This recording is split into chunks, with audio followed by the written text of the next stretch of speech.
Sikoyo bongo bato mosusu kozala oh mama na amikate na alamba ka na kisi nini kokoza na bongo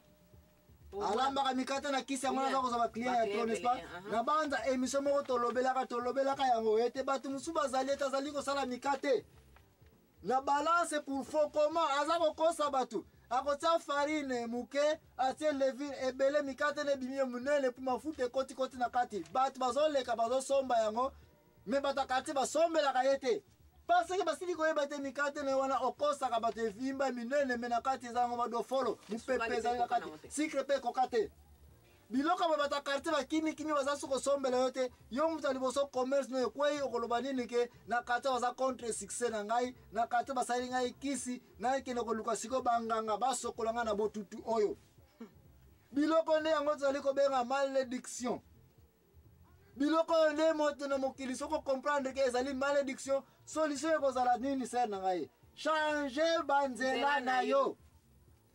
sala mikate na nde oyi kosala bakwa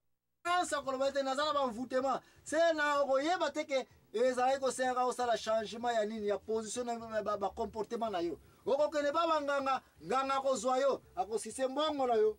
nganga akozwa yo akopesa conseil na ye nganga akozwa yo akosala makambo nayo ezali kosala ke parce que ondimaki eza malédiction te parce que ondimaki ezali envoûtement na malchance yango wana okende maboko anganga me soki ondimaka ke ezali malédiction nde ozongaki na bible nde eteyi yo ke change banzela na yo tout ce que je cherche à démontrer c'est na ngate malédiction na vie ya mutu eyaka soki mutu ye moko abendi yango malédiction eyaka na pembeni ya mutu te na vie bongo bato o bazalaka ke kotrouver nga mpona azwa examen d'état nini wana susi ninkolo merci mingi se nanga pose nga question te bato mosusu bazalaka aza étudiant alingi kosisa classe aza na 6e humanité to aza na université bongo examen ezali koya ake kotrouve nganga apesa ye nini bangenge po ete asala nini po ete akoka kosala examen etana kitoko mais ser nanga tika na yebisa yo te nayebi nanga te soko si omona nganga oyo azali ke ye kutu asala meme examen d'etat nayebi te soko si omona nganga avanda na ndako ya kitoko rien nana moi mesiko bato bangenda koluka bango mpona mese na ngai nasi namona PDG ministre atiki kiti na ye ya bokonzi akei na zamba na village kotrouve nganga oyo akoki meme koyeba teke lelo date nini tokomi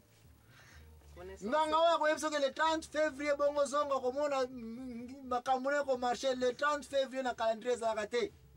nasi namona nganga oyo aza na condition hygiénique ye moko bana na ye kutu donc bakwa sherko bavi ya mpasi me mutu aza na Mercedes akei kotrouve nganga oyo po abongisa bana na ye baza kobelaka na ndako na ye baza komonaka bamystike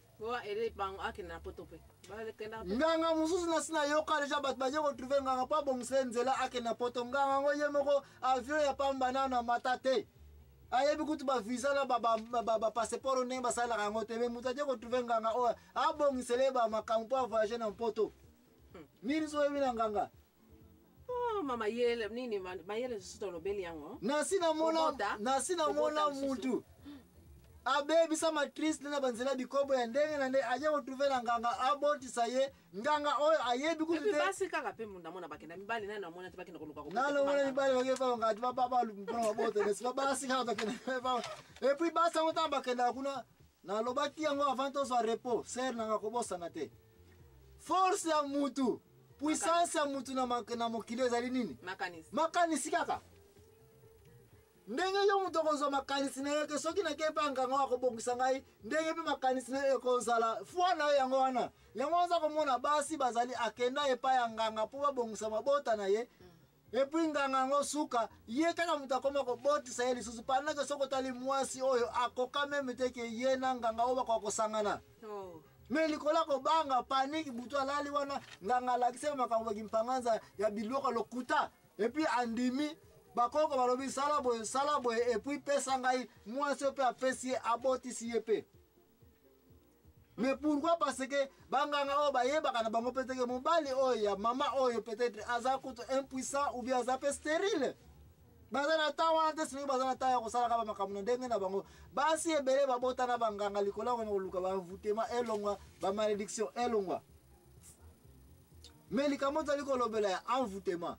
na malchance se nanga bima na bamoni nyonso mibale oyo mutu nyonso eza na bible te eza mpe kopesa sens moko te ya malchance. La malchance n'existe pas. Okay, mais malédiction nde faut qu'on rentre dans malédiction. Envoûtement ça n'existe pas, mais malédiction ça existe. Pourquoi toza kokanga na mot malédiction? Parce que toza na tante mais soki tolobi ke tokende na biblia na mokanda Deutéronome 28 ndeko nanga pardon tanga mokanda Deutéronome 28 malamu banda na 15 tina suka okoya komona ete sorte ya ba malédiction na vie ya mutu ezali ya trop. Mais ba malédiction nyonso oyo mutu azali kopesa moninga na mutu azali te. Meme oyo lobaki na ngai siko na komi kozonga la recherche no salaki au départ. Olobaki ete mutu tata mwasa ko yikolo mabe, papa ko yikolo mabe, et puis ba malchance ezui mutu oyo. Envoûtement ezui mutu oyo. Tikana yebse eske nano tanga l'impresario Joaquim Zambona ndeko na ngai kokende mosika te tosili kozonga lisusu awa na émission ya mpoko ya lelo yo.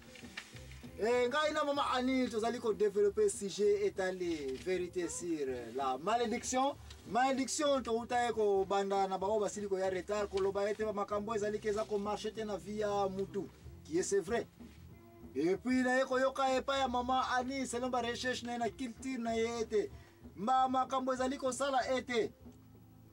mutu ba makambo ezali ko marcher te ezali ebele. Ya liboso na banza utaye ko loba ete ko iko zala bata quartier bata famille bata pembeni bata musala baza contre succès yo contre succès na yo et puis bakena libanda basali ba bimpanganza bakomi ko loba yango na makambo ezali ko marcher te et puis obenyango ba mvutema obenyango ba malchance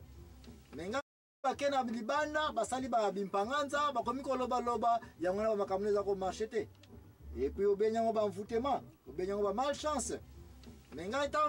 na sera ki batoke ne kopema na pesa ki bino verset biblique oyo émission na bisali concentré ezali na mokanda ya Deutéronome 28 bana na 15 tina 68 kuna nde nzambe azali kolobela ete mutu landa malako na ye po vivre malamu na mokili mais soki kolanda malako na nzambe te ndeko na ngai mokanda ya nzambe elobi ete okokutana na ba plaie ba pota ba malédiction ya ndenge na ndenge.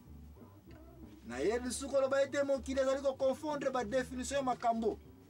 So yikaka balobi ete o makambo nanga za ko marcher te na wenze na zote ka malamu te na musala ba promotion za ko yali susu te. Commerce nga za suko simba te. Ko bota na za suko bota te. Ba examen na za suko sote. Classe nanga za ko simba sute. Bat ba mo be ba envoûtement bat ko mo ba malchance. Des places to telemene awa. Na za ko tenter ko démontrer pas mama activiste mama ani pona ko yebisa ete tita on tozali ko zwa ba makambo na définition mabe ki esoko pesi mwana mkebike akolia yango okansa eza bazoka parce que ebini te définition yango te yango to ba de mon peuple périt par manque de connaissances biso pe aona émission la vérité tozali ko découvrir ete batu ebele bazali ko benga envoûtement malchance ke yango ba malédiction. Mais tu tout le monde était non parce que tu vas aller ko ba définition ba makambo te ngwana ba komi na buzoba ba komi zengele ba komi ko luka ba solution na mosika pendant que solution zaka na sama kolona bango muto ko mona za moyibi aka yibi e biloko muto ko mona za na ingénieur azali ko sala ba projet ndenge na ne ko yiba ba ciment soki no tonga ba ndaku na ye lobi mpepe ye betla manda kwa ne kwei lobi musala na ekufi moya continue ko tonga sunda kwa na ezalite ye ko oyo ko mona yo ngala komi na malchance si ba loba ka isika o sala sika ko lela ba terme lokuta bisika o sala ka bisika o lela ka kanga nguba katala munwa muto ka kali ya nguba ta kana munoko te yo ba pesio ki service à comptabilité mbongo komi ko yiba et puis mbongo yango ko oza ko donula kana cité lobi ba longola musala okomi ko benga ngo envoûtement okomi ko benga malchance. Oh non ndeko na ngatika na yebisa yo ete soki o mwana misala ya boye eke ko yiko na biblia okoya ko mona te zali envoûtement te ezape malchance te mais zali malédiction. Malédiction parce que koya ko eba na bible te nini yango bible lobi ko sina moyibi oko comme esclave ya place on ko yibela ba ple ba mpota malédiction ya sorte na sorte ekolanda yo tina libota na yo. Oh Jesus. Mais ba tozali ko na luka solution ni mosika ete ozala ikina place ozali ko construire projet koyiba kotonga bapo bababaya wana yo yango ozoki nosalela bandako na yo ki comptabilité mbongo yango ozoki nokosalaka bamisala ndenge na ndenge mpo dondo na site yo ebale mondial. Mwasi na kindumba ozali kosala yango naza komona ke baza komona succès makasi matrice na yokomi kobeba lobi oza sukobota te okomi kobenga ngo nini envoûtement okomi kobenga ngo nini malchance okomi koloba nini bapapa leki batata kulutu bato ya baboye na boye basemeki bamonta yo ku bakende kotika nkombo epa ya nganga yango wana oza kobota te yo mpe na solution touti koloba yango très bien bato oyo badécouvraka ke aza na malchance aza na malédiction panique eyelaka bango solution na bango bakendaka kotrouve nani mosali na nzambe